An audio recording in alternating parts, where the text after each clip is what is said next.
Bienvenidos a Sonidos de Psicología, el podcast del Colegio Oficial de la Psicología de Madrid. Un espacio para entender la psicología y el mundo que nos rodea.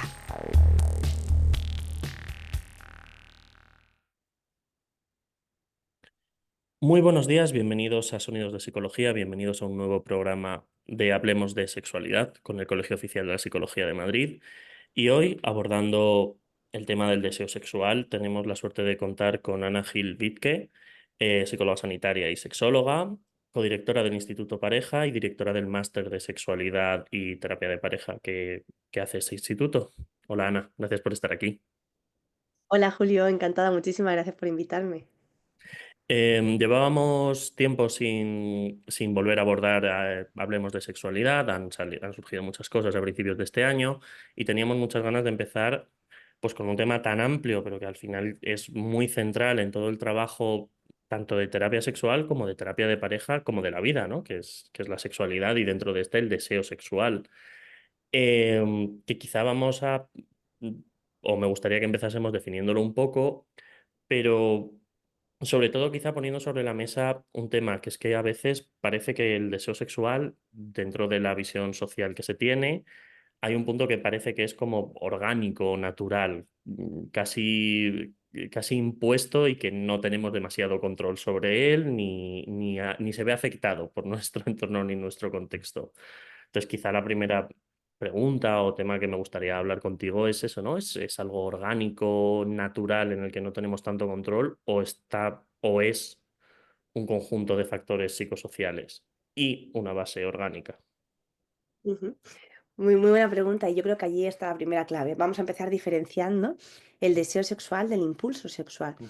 El impulso sexual podríamos decir que tiene una connotación genética, una connotación que traemos desde casa, pero luego la forma en la que ese impulso se desarrolla va a estar muy mediada por diferentes aspectos psicosociales, desde mi aprendizaje, mi propia historia de aprendizaje, mi educación, mis miedos, mis experiencias, mis La inquietudes, disponibilidad que tengo.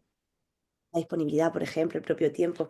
Entonces, cuando hablamos de deseo sexual, algo que me gustaría destacar primero es que natural no significa que sea orgánico. Muchas veces pensamos que natural es espontáneo o es que me sale fácil. Y natural tiene que ver aquello con lo que produce mi propia naturaleza, mi propia capacidad humana. Entonces, natural podría ser algo automático o voluntario. Ujú. Entonces, el deseo podría partir desde un punto que me parezca automático, es decir, no he hecho nada, no me doy cuenta de que he hecho, simplemente me aparece esa espontaneidad donde noto y conecto con ese deseo. Y luego podemos notar un deseo que no aparece de esa forma espontánea, pero que yo puedo aprender a llamarlo, a producirlo, a cuidarlo. Y no es tan automático, sino que podría ser más voluntario. Y también es natural. Y si nos salimos del deseo sexual y nos vamos a cualquier otra esfera, por ejemplo, a veces podemos decir que yo no soy una persona cariñosa y Ujú. estamos pensando que no soy en mi naturaleza. Y hay tanto de aprendizaje, entonces yo puede ser que no tenga ese idioma como nativo, el de expresar mi forma de afecto desde el cariño físico, pero yo puedo aprenderlo y también estaría en mi naturaleza. Como si hablo otro idioma, si hablo inglés y no es mi idioma nativo, no es que sea una persona falsa hablando inglés. Puedo hacerlo y de hecho tiene mucho mérito que lo haga porque no es mi idioma nativo. Entonces el esfuerzo, la voluntad forman parte también de aquello que vamos a hablar cuando hablemos del mantenimiento del deseo. Sí, yo siempre hablo o siempre comparo un poco el deseo sexual y todo esto, si es natural, si se puede controlar, si se puede trabajar, con la alimentación, ¿no? La alimentación o el deseo de comer o el hambre es algo natural, lo podemos entender espontáneo, pero aprender se come, a qué cosas me gustan y qué cosas no me gustan, se aprende a relacionarme con la comida y a hacerlo de forma placentera y satisfactoria, se aprende. Totalmente, claro. Ujú. Es muy buen ejemplo. Em, entonces entendemos que muchas veces grandes mitos de la sexualidad que hemos aprendido a nivel social tienen mucho que ver con la diferenciación por géneros y por la socialización de los mismos, ¿no? ¿Hasta qué punto es eso abordable? Es decir, hay una diferencia en deseo en hombres y mujeres a un nivel más espontáneo, podríamos decir hormonal, redes neurales, accesibilidad. a ciertas hormonas, a ciertos estímulos, o es un componente mucho más social y de aprendizaje? Yo podría decir que en la consulta sí que se ve esa diferencia, ¿no? A veces no la diferencia tanto en el deseo, sino en la expresión del deseo. Ujú, Por ejemplo, es una diferencia que se ve. ¿Hay diferencias? Yo pensaría que sí, que se recogen. Desde esa práctica clínica, en mi experiencia diría que se ven diferencias. También diría que se ven similitudes, quizás incluso sí. más. ¿A qué se deben esas diferencias? Si es una cuestión genética, si es una cuestión hormonal o es una cuestión educativa. Al final, son diferencias que nos vamos a encontrar, sea por lo que sea, y habrá un poco de todo. O sea, de hecho, por ejemplo, si estamos educados o educadas para no expresar el deseo porque pues está mal visto, está claro que eso me va a mediar. Si estoy educado para parecer siempre un macho alfa, que tengo que estar dispuesto a cualquier cosa, voy a ocultar cuando tengo un bajo deseo y poner cualquier excusa. Por supuesto, va a influir. Al final, de lo que se trata es de individualizar, ver a cada Ujú, persona y ver en esa diferencia en qué punto está y qué necesita más que a grandes rasgos, ¿no? Que pensar, bueno, esto tiene que ver con la educación o con la genética. Podemos hacerlo si nos salimos del plano terapéutico, pero dentro del plano de la clínica, lo que al paciente le interesa es ver qué puede hacer él con esto que le ocurre para poder mejorarlo. y que es eso que tú has dicho antes, que algo sea espontáneo, que la diferencia sea de aprendizaje o genética, no quiere decir que no sea manipulable, no quiere decir que no Claro, tengamos un cierto control sobre ella. claro, a veces detrás de eso se esconde un poco un no puedo hacer nada, ¿no? Un derrotismo, un victimismo también sobre lo que me está pasando, porque como es así, como que me ha venido dado de esta manera. Y yo creo que siempre podemos hacer algo. Fíjate que incluso saliéndonos del deseo, con la disfunción eréctil, por ejemplo, con el trastorno de erección en el varón, a veces yo me encuentro con casos que son orgánicos, si queremos llamarle así, Mm, y que además vienen con ese informe del urólogo que explica que no puede tener erecciones, y aún así trabajamos y claro. aumenta la satisfacción con esos encuentros eróticos y con su propia vivencia sexual. Entonces, siempre se puede trabajar, siempre podemos hacer algo con el punto de partida en el que estamos. Ujú.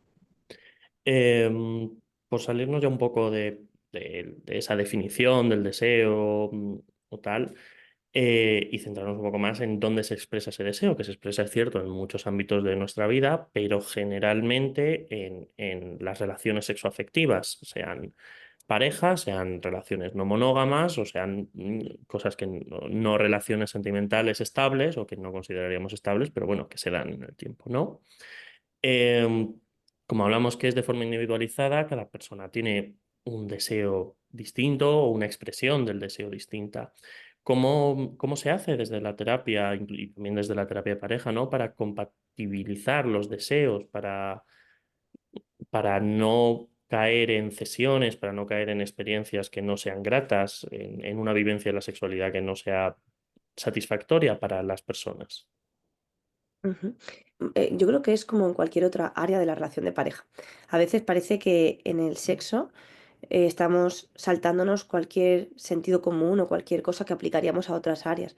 Por ejemplo, yo me encuentro a parejas que cuando falla algo en el plano sexual, se cuestionan la relación y me llegan a decir cosas como, es que nos queremos mucho, pero claro, como esto no funciona, pues estamos pensando en dejar la relación. Ahora quitemos el problema sexual y pongamos un problema económico. Resulta que uno de los dos se ha quedado sin trabajo. Nos queremos mucho, pero claro, si tú no trabajas te tengo que dejar. O pongamos cualquier otro problema. Resulta que uno de los dos se ha enfermado. Nos queremos mucho, pero claro, con una enfermedad no podemos ir adelante. Nos chocaría muchísimo más, ¿verdad? Nos parecería una falta de apoyo, de equipo. Y en el terreno sexual a veces parece que si hay un problema, como es aleatorio porque no podemos hacer nada, pues ya no podemos seguir juntos y nada más lejos que de la realidad.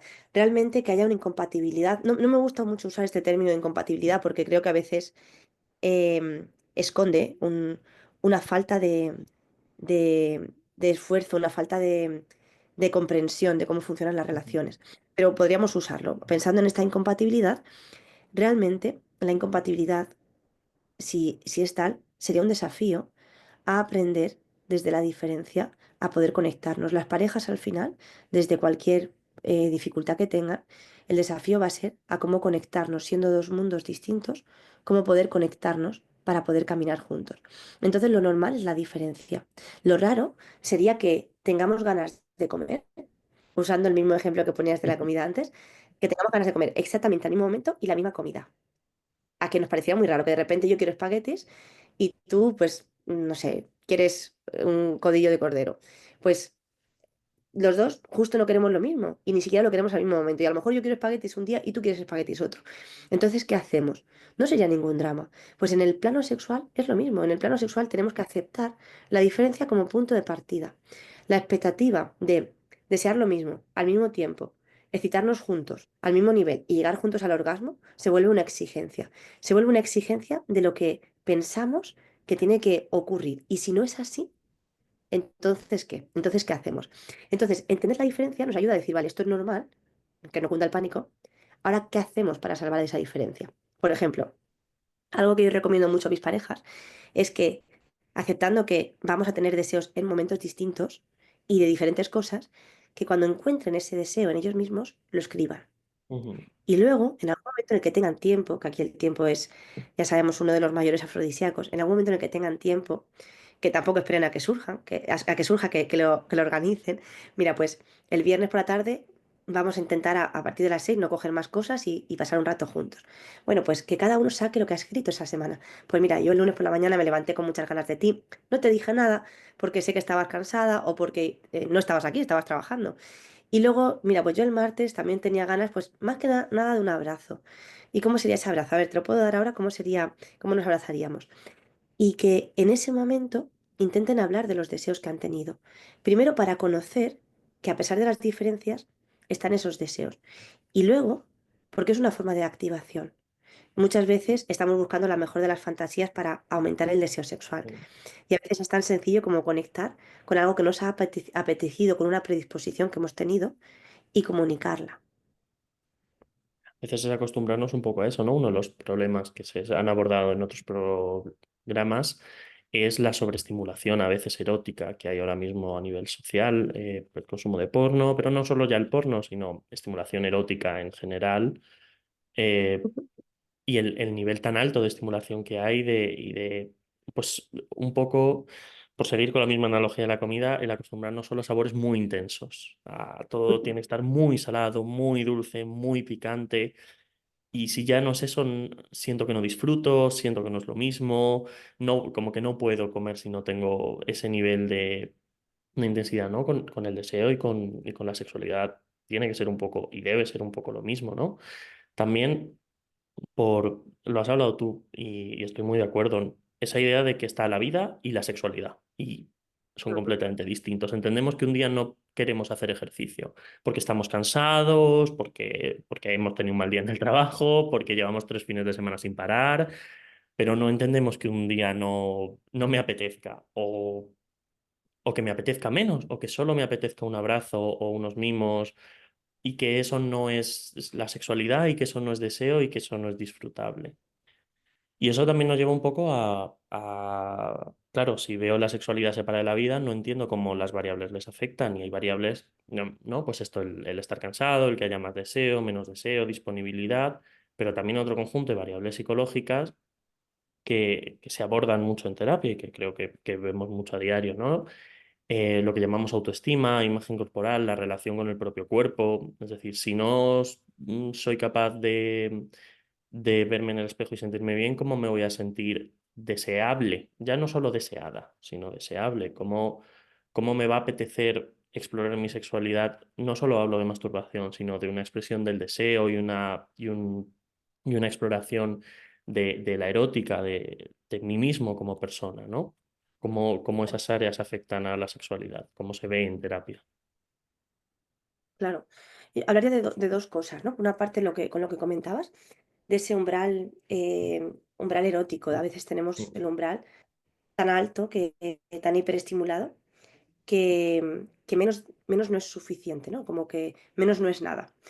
Y yo muchas veces les pregunto a las parejas, bueno, antes de haber tenido relaciones con penetración, por ejemplo, a veces recurriendo a esa adolescencia o alguna etapa donde empezaban con un primer beso, una mirada, una caricia, ¿qué significaba? Y enseguida la gente se sonríe y me dice algo así como, no, en ese momento yo me acuerdo, me podía tirar toda la semana recordando esa caricia o ese beso. Depende también la Mm. rapidez con la que han iniciado esas primeras relaciones sexuales. Pero antes de llegar a esa penetración, todo valía, todo contaba. Es decir, si había habido un beso, era el beso. Si había sido un beso con lengua, era con lengua, madre mía. O si habíamos estado muy cerca y habíamos sentido algo especial. Y entonces todo contaba y eso significa que todo se valoraba y se saboreaba. Y luego parece que una vez que hay una relación sexual con penetración, ya son preliminares. Es decir, ya todo lo demás es simplemente parte de un camino y hay que llegar al final. Y se llega a despreciar. Por eso la terapia siempre empieza por bajar ese volumen de esa exigencia, la búsqueda de sensaciones de excitación, a veces desconectadas hasta del deseo, y empezar por volver a sentir, por volver a conectar con eso que sí que puedes, siempre se puede sentir, ¿no? Incluso la gente que dice es que no siento nada, eh, si pones tu mano con la otra mano, estás sintiendo algo, ¿no? Una sensación. Incluso fuera de ese plano placer-displacer. El aprender a disfrutar tiene que ver con aprender a sentir y empieza por uno mismo, ¿no? Por poder conectar con la piel. Y luego con lo que comentabas, podemos hablar de potenciadores del deseo y de inhibidores del deseo. Y tanto para hombres como para mujeres, pero incluso diría que más todavía para mujeres, un potenciador del deseo es sentirse deseada y otro es sentirse deseable. Entonces, deseada, pues lo has explicado tú muy bien, ¿no? Deseada sería, sé que mi pareja me desea a mí. O sea, no es que viene a buscarme porque siempre tiene ganas de sexo y si no estuviera yo, haría lo que sea, sino viene a buscarme a mí por mí, porque yo le pongo, yo le produzco deseo. Y no solo es ir a buscar compenetración, ¿no? Se ve mucho en consulta bueno, la miras cuando se cambia, hacéis bromas, hacéis gestos, hacéis cosas, yo meto mucho entre comillas, ¿no? Pasionales. En el Ujú, sentido de ujú. dais un beso bueno con lengua largo, sin más, sin que lleve a nada más que. Claro, claro, totalmente. Sí, porque si no, a veces parece que hay como un ritual que es el de la iniciación hacia la penetración, Mm, ¿no? Entonces, estos son los besos para el sexo, estos son las caricias que buscan tal. Y burocratizar mucho. claro, cuando mi deseo baje, mi alerta va a estar precisamente en ese ritual que hemos aprendido los dos y normalmente el rechazo va a venir no a la penetración, sino va a venir a todo eso Claro, que me lleva claro. a la penetración. Entonces, claro, totalmente, eso es muy importante, el poder permitirse encontrar esas caricias fuera de una búsqueda de una relación con penetración y disfrutarlas en sí, no que tengan que ser disfrutables solo si me apetece tener Mm, penetración. De hecho, cuando hablamos de deseo, ahora profundizaremos un poquito más en eso, pero a veces no tengo por qué tener claro si me apetece una relación con penetración. Puedo tener claro que me apetecería un abrazo o un beso especial. No sé si me apetecería más, porque a veces el deseo no está al principio, mm, como la predisposición hasta lo que sea, sino que a veces el deseo se va presentando conforme voy disfrutando de una experiencia. Y mm. está mal el deseo. Y luego lo otro que comentabas es sentirse deseable, porque mi pareja me puede decir, oye, estás preciosa, eres súper atractiva, me puede llenar de piropos, pero yo en el fondo pienso, es que me quieres mucho, pero vamos, es que no te puedo atraer, porque es que con estos michelines o con estas estrías o con este cuerpo, ¿cómo te voy a gustar? Y eso al final tiene que ver con tu relación contigo misma, el poder mirarte y valorarte. Mm. Yo diría incluso primero, antes que valorarte, no despreciarte. No El despreciarte. sin desprecio.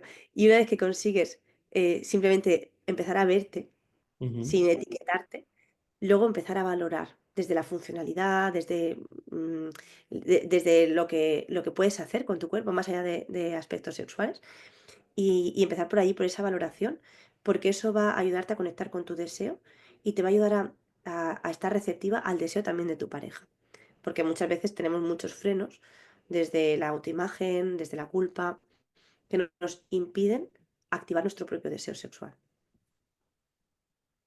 Has hablado de que vamos a abordar o queríamos abordar un poco más en profundidad ese deseo ahí en pareja, esa relación, ¿no? También que tiene pues lo hemos hablado antes, ¿no? No es ajeno al mundo, pues cuántas veces hay conflictos en la pareja que resienten el deseo sexual y luego lo interpretamos al revés. Tenemos un problema porque tenemos un problema en la relación sexual. Ujú, ¿Hasta qué totalmente. punto en las Sí, relaciones suele ser más consecuencia que causa de un problema? Claro, claro, totalmente. Se dan las dos cosas. Se da a veces como consecuencia directa Ujú, y luego a veces no es una consecuencia directa, la relación más o menos funcionaba, pero aparece un problema, en este caso un problema de deseo. Y la relación no está a la altura. Entonces, cuando aparece ese problema de deseo, muchas veces se interpreta un rechazo personal. Por ejemplo, a veces que tu pareja diga que no le apetece, es que te rechaza a ti, ¿no? Lo puedes interpretar como algo así. Entonces, ese resentimiento, a veces ese enfado, ese dolor, a veces la tristeza que se puede mostrar desde el enfado también. Y entonces, claro, de esa manera nos vamos distanciando cada vez más y volvemos a esta palabra, ¿no? De conexión o distanciamiento que tanto se necesita la conexión y que tanto se sufre con la desconexión. Y nos vamos distanciando cuando en realidad los dos queremos estar cerca, pero porque hay una mala interpretación de qué nos está pasando y sobre todo no entendemos qué necesita cada uno en el punto en el que está.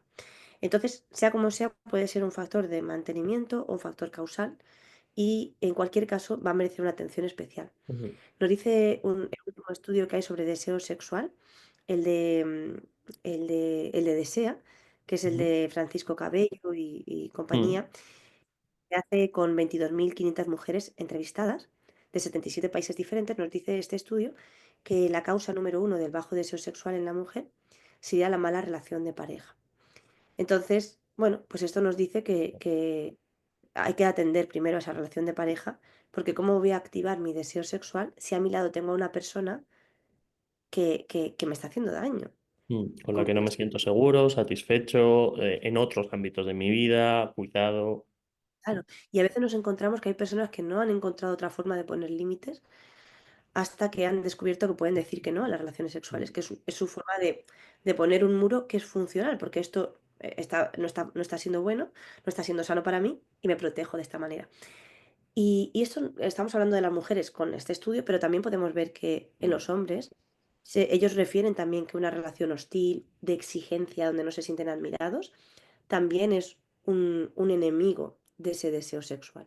Entonces, cuando encontramos que la relación no está siendo una relación satisfactoria, lo que haremos en terapia siempre será primero intervenir en la relación, ayudarles a estar conectados, a sentirse que son parte del mismo equipo y a mm. saber que puedo decir que no sin represalias. En los hombres también suele haber un componente un pelín distinto, como tú abordabas ahora en el tema de las mujeres, que también es la presión que tienen de responsabilizarse del placer ajeno. Ujú. Muchas veces, por la socialización y por todo, viven la sexualidad desde el yo, o vivimos la sexualidad desde el una vez que mi pareja haya disfrutado, ya puedo disfrutar yo, ya está todo bien. Casi con una lista de to-do, una lista de ítems y una vez que se han marcado todos, orgasmo, disfruto, no sé qué, yo puedo disfrutar, ¿no? Claro, qué complicado es en relacionarse con mi propio deseo si está supeditado a conseguir el placer de otra persona y qué injusto es para la otra persona. Claro, claro, exactamente. Y otro peso que también tienen los hombres es el tener que estar siempre dispuestos, ¿no? A veces parece que un hombre tiene que estar siempre dispuesto y tener más deseo que su pareja, sobre todo en relaciones heterosexuales, más deseo que su pareja, porque si no, no es normal su deseo, ¿no? O sea, tiene que ir persiguiendo por allí a esa mujer porque si no su deseo no es suficiente. Entonces todo esto al final hace que uno se desconecte de sí mismo e intente responder a lo que cree que se espera de sí. También el tener que rendir, o sea, yo tengo que tener una gran erección y además que dure bastante. Yo tengo que tener una erección solamente al desnudarnos, no, como si no, si el cuerpo no fuera cambiando, si no Mm, pudiera necesitar cosas diferentes. Por ejemplo, muchos hombres con la edad van a experimentar que además de la vista necesitan mucho más ese estímulo físico también, ese tacto. Entonces, si yo creo que yo debería de cumplir con varias cosas que se esperan de mí, no me voy a poder conocer realmente. Voy a estar intentando encajar en algo que se espera, pero no voy a poder conocer yo cómo funciono yo y activar mi deseo desde ese lugar. Siempre el mm, deseo se activa desde el punto de partida, no desde la exigencia. La exigencia es la expectativa, el punto de partida es mi realidad. Y si no puedo conectar desde allí, no podré avanzar. mm. Ana, está siendo una charla estupenda, la verdad. Por mí me quedaba unas cuantas horas, pero sabemos que estás hasta arriba de cosas. Siempre solemos terminar estas charlas, estas entrevistas, dejándote 5 minutos para si hay algún tema que no hayamos abordado y te parece fundamental o importante o prioritario, si hay algo que sí hayamos hablado pero te gustaría volver a incidir sobre él, es decir, ¿qué mensaje te gustaría transmitir tanto a los psicólogos como a la población que no es psicóloga que nos escuche, sobre el deseo sexual, sobre la gente que les está costando afrontar las realidades de cambios de sus deseos sexuales o los problemas que puedan afrontar, o sencillamente que tengan curiosidad sobre este tema? Mm. Bueno, pues en primer lugar, darte las gracias, Julio, porque se me ha pasado súper rápido ahora que estoy mirando la hora, pero vamos, como si hubiéramos estado hablando hace un minuto. Y mira, si hay un mensaje que a mí me parece siempre importante de dar, porque para empezar, recordar que el deseo sexual va a fluctuar y eso es algo normal. Es decir, lo normal es que el deseo no esté siempre igual, pero no el deseo sexual, el deseo de cualquier cosa que nos apetezca en la vida. Es normal que nuestros deseos vayan variando, incluso cambien. Me apetecía un hobby y he practicado este hobby tanto tiempo y ahora me ha apetecido este otro. O no sé lo que me apetece, quiero explorar algo nuevo hasta encontrar qué es lo que me gusta. Entonces, esto es algo normal en nuestra naturaleza inquieta, en esa naturaleza que va evolucionando y va desarrollándose a lo largo del tiempo. Entonces, dicho esto, cuando yo veo alguna variación en ese deseo, lo primero es que no cunda el pánico. Porque cuando esto no es lo que era, muchas veces todos los esfuerzos están en intentar volver al pasado y no tenemos la máquina del tiempo. Las parejas me lo preguntan en consulta. Pero entonces, ¿vamos a poder volver a recuperar lo que teníamos antes? Y yo siempre les digo, no. No porque lo que teníais antes os ha llevado hasta a donde estabais ahora. Entonces tampoco nos interesa recuperarlo, nos interesa construir algo que sea a prueba de crisis, es decir, algo que cuando vengan otros tiempos, porque el deseo volverá a oscilar, sepáis qué hacer. Entonces, no volvemos al pasado ni tenemos que estar intentando que eso que nos pasó al principio se vuelva a repetir, sino construir y estar dispuestos a ese desafío de avanzar ante Ujú, lo nuevo, ante lo desconocido y a partir de allí pues poder ir haciendo el camino. Luego, por otro lado, en mi experiencia por lo menos veo que la gente suele despreciar lo pequeño, lo, lo sencillo. Y hablabas antes muy bien de estos besos, estos abrazos o estas caricias. Y mucha gente se etiqueta a sí misma como no deseante solo porque no tienen un deseo de algo en concreto. Y de hecho tienden a evitar esas prácticas por no dejar mal a su pareja. Pero evitando se pierde más el deseo. ujú, Entonces, mi foco lo pondría en qué es lo que sí que deseas. ¿Estás segura de que no deseas? ¿Estás seguro de que no deseas? ¿Qué es lo que no deseas? Porque a lo mejor lo que no deseas es penetración y ya está. O no deseas sexo oral. O no deseas desnudarte con tu pareja ahora mismo. ¿Qué es lo que no deseas? Pero concrétalo, no te cojas la carga, porque es bastante intensa, de yo no deseo, yo no tengo deseo sexual. ¿Seguro que no tienes deseo? eh, ¿No tienes deseo de qué? Una vez concretado esto, la siguiente pregunta es a buscar lo que sí que funciona. Es decir, ¿qué te apetecería? ¿Te apetecería un masaje? ¿Te apetecería un beso? ¿Te apetecería un abrazo si supieras que esto que no quieres no tienes que hacerlo? Y allí mucha gente descubre que, pues sí que tengo deseo. Lo que pasa que no me apetece llegar hasta la penetración o llegar hasta donde sea. Y sobre todo no me apetece luego tener un conflicto de pareja o sentirme culpable porque no he dejado satisfecha a mi pareja. Entonces, empezar por lo que sí que te apetece. Y en la mayor parte de los casos descubrimos que siempre hay algo ujú, que podría disfrutar, excepto cuando veo que mi relación es una relación hostil, peligrosa, desagradable. Entonces allí es como normal que no desees. No intentes luchar por el deseo, sino primero mira a ver qué haces con esta relación en la que estás y ya después hablaremos de deseo. Pero me gustaría dejar ese mensaje, que ujú. estas situaciones donde a veces nos vemos desbordados, pensamos que, pues eso, que lo hemos perdido todo, que no deseamos, o que estamos ante una catástrofe porque esto no funciona, casi siempre hay algo que sí. Entonces vamos a empezar por explorar eso que sí y sobre todo a valorarlo. No despreciarlo, no ningunearlo. Es que solo te apetece un beso, pero es que eso que es un beso y encima un beso de estos sin lengua, ¿eso qué clase de beso es? O solo te apetece un abrazo. Hombre, es que un abrazo lo doy yo también a mis amigos. Esos desprecios hacia lo que ya hay impide que crezca, que florezca algo más. Mm, Entonces, ese foco de qué es lo que hay, vamos a potenciarlo, me parece que es una de las claves para empezar un camino de satisfacción en la construcción del deseo. Y el hacer equipo, si estamos en pareja, el hacer equipo ante un problema sexual nos ayudará a ser una pareja más fuerte, más allá de resolver esa dificultad sexual que tengamos, nos hará una pareja más fuerte y nos recordará que nosotros, cuando tenemos dificultades, somos de los que luchamos y las superamos.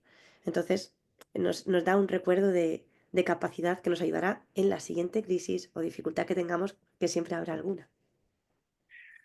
Pues con este mensaje nos quedamos. Muchísimas gracias, Ana. Ha sido espectacular, la verdad. Muchas gracias por este mensaje y nos escuchamos en el próximo programa. Hasta luego. Gracias, Julio. Esperamos que hayas disfrutado de nuestro podcast. Puedes acceder a todos los contenidos a través de iVoox, Spotify, Apple Podcast, Google Podcast, canal YouTube y en la web del Colegio Oficial de la Psicología de Madrid. Te esperamos en el próximo episodio de Sonidos de Psicología.